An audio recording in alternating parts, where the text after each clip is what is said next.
In this tutorial, we are going to learn the usage of the CNC application.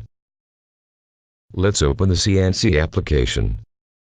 When you run this application, keep all other applications closed and disconnect the internet. This is for let the computer have best resources to control the CNC. First thing to do is turning on the machine. Right now the power on button is not enabled. This is because the machine is either powered off or some alarms are on. Let's see how to power on the machine. To turn on the machine, press the power on button. If the machine does not power on, release the emergency button. Just like I'm doing it. There are two emergency buttons. Release both of them and power on the machine. If your machine does not power on, consult the manual for more information. Once the power on button has light, the machine is power. You should see all alarms like this. Let's go back to the CNC application. Water and vacuum alarms do not prevent the CNC application from power on, but all the others do. If you have an alarm, find the source of the alarm and fix it. Now you will be able to press the power on button. The first operation to do, every time you open the CNC application, after power on, is finding the home position, by pressing the home button.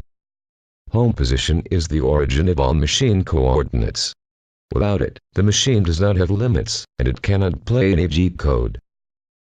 After home is done, you can now move the machine around. You can use the axis buttons on the interface. Select the axis to move, and press the plus and minus button to move the axis.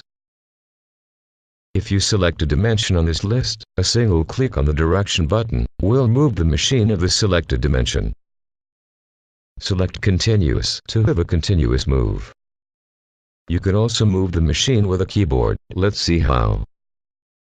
Use the arrow keys on your keyboard to move X and Y. Use the page up and down for move Z. Pressing Shift key together with one of the directions enable fast move. Let's go back to the CNC application. You can change speed with the speed control bars here at the bottom left. Feed will change how fast the axis move. Spindle will change the spindle rotation speed. Jog is the speed of moving from keyboard or from axis buttons.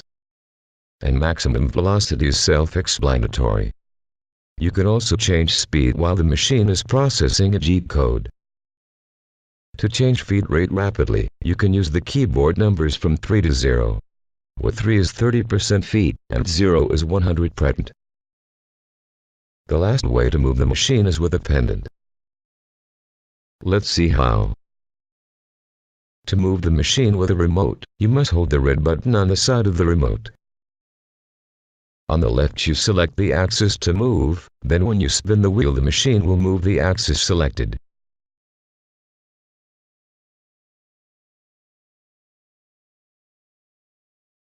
There is also a speed selector on the right. With speed 1, the machine will move 0.01 millimeters each step of the wheel. With speed 10, 0.1, and with speed 100, 0.5. Now let's go back to the CNC application. Let's have a look at the interface. In the middle, there is the graphic area. When you open a G-code, it will display a preview of it. This is a three-dimensional space. Use the scroll wheel to zoom. Press the scroll wheel to turn the view. And left mouse click to pan the view.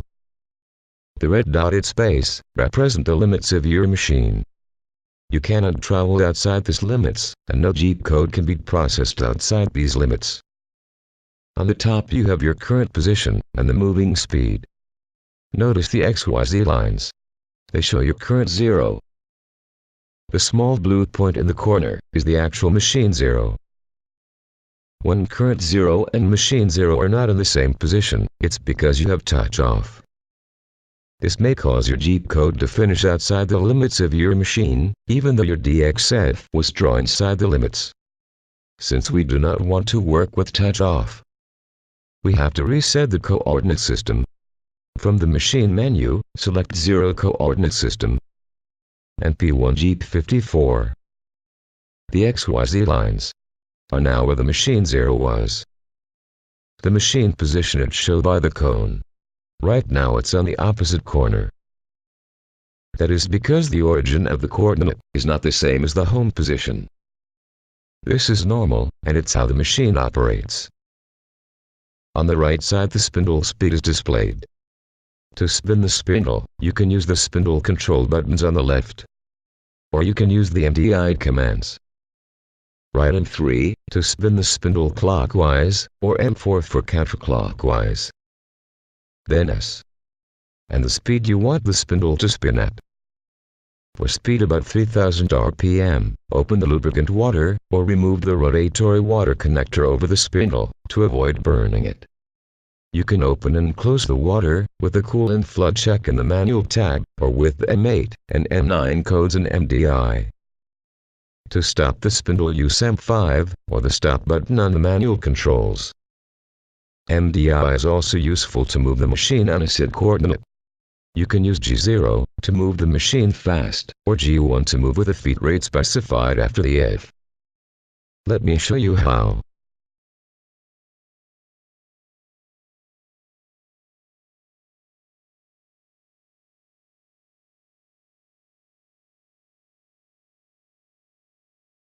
Other Jeep code available can be found in the Jeep code reference documentation on linuxcnc.org.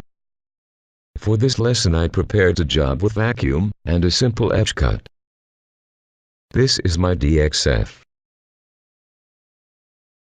And this is my cam preparation.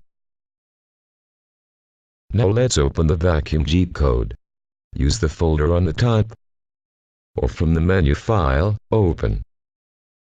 I will open the vacuum Jeep code, then press play. Then let's go to the machine to place the vacuums. The machine will move to the first vacuum position. I switch on the laser and place the first vacuum.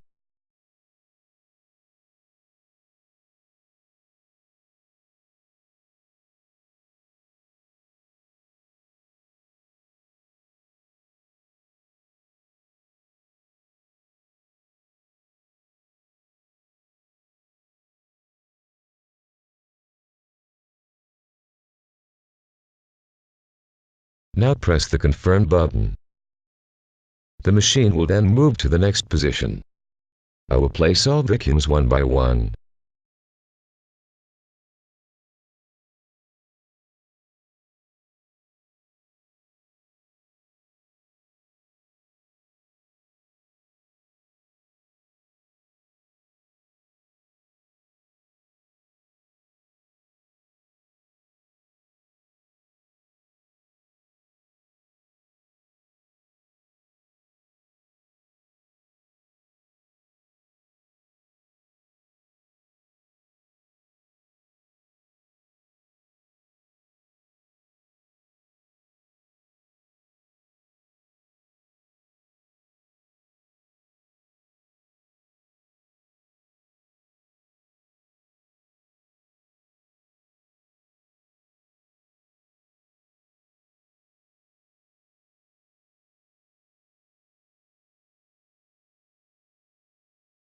I use two colors, red for the top and blue for the bottom.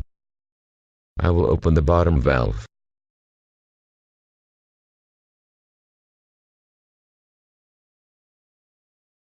And switch on the vacuum pump.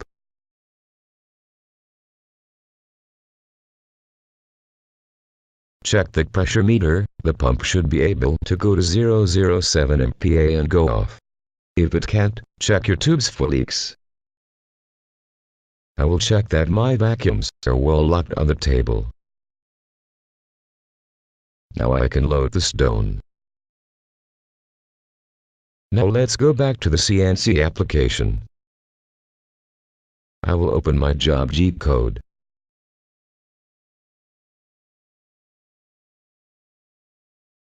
Use the view buttons on the top to check your job from different views. If your job is out of limit, it might be a wrong tool parameter, or you have a touch off, and you need to remove it. If everything looks fine, just press start. While the machine is working, you always have control over the speeds. You can pause the G-code with a pause button. This will only set the moving speed to 0, but spindle and water will still be on. When you press pause again, the machine will go on from where it stopped. Stop will terminate the G-code. The motor and water will be off as well. After you stop a G-code, you can start it again from the beginning, or you can choose a line and start it from there. On the bottom, you find your G-code. The G-lines are machine motions. You can click on the lines in the graphic area, and that G-code will be selected in the list. The lines that start with T are the tool change lines. It's better to always start from tool change lines, because after the tool change, moving speed, spindle RPM, and water will be set again. If you wish to start from a G1 line, you have to manually turn on the spindle and the water before you start. To start from one of the lines, first select the line with the left mouse click, then right click and run from here. This is the end of this lesson.